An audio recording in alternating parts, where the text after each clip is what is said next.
अस्सलामु अलैकुम सामीन। 3 सफ़र मुज़फ़्फ़र और 21 अगस्त है।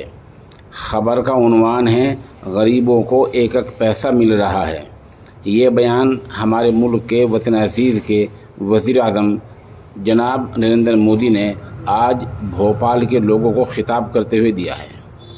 उन्होंने अपने बयान में कहा कि 2014 से पहले यहाँ लूट का युग था, लूट का दौर था, और अब एक एक पैसा जो जिसका हक़ है वो उसको मिल रहा है।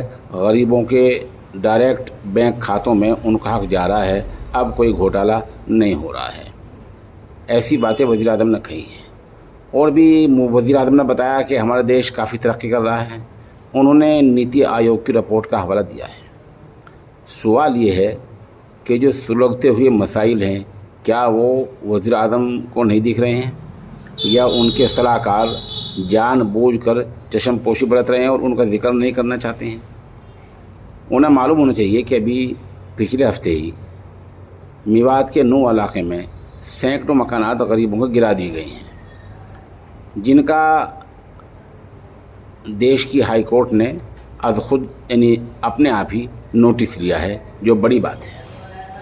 उधर सुप्रीम कोर्ट ने बुलडोज़र के बारे में, मकान गिराने के बारे में वाज़ेह तौर पर कहा है।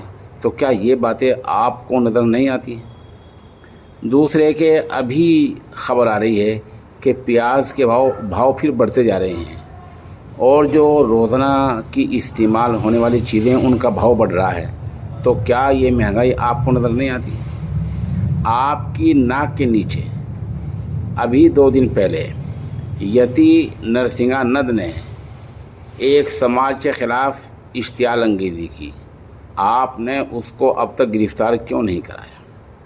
तो हमारी दरख्वास्त आप पे ये है कि आप जहाँ इलेक्शन की वजह से इस तरह के बयान देते हैं कि गरीबों को उनका हक़ मिल रहा है, वहाँ ये जो सुलगते मसाइल हैं, जिनसे मुल्क जूझ रहा है, जिनसे लोगों में नफ़रत बढ़ रही है, उन पर ध्यान दें।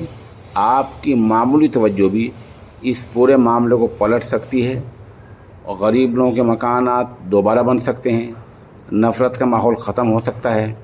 आपने अगर इश्तियाल अंगेज़ी करने वालों पर कदगन लगा दिया, उनके ख़िलाफ़ माहौल तैयार कर दिया, तो ये मुल्क नफ़रत से बच जाएगा।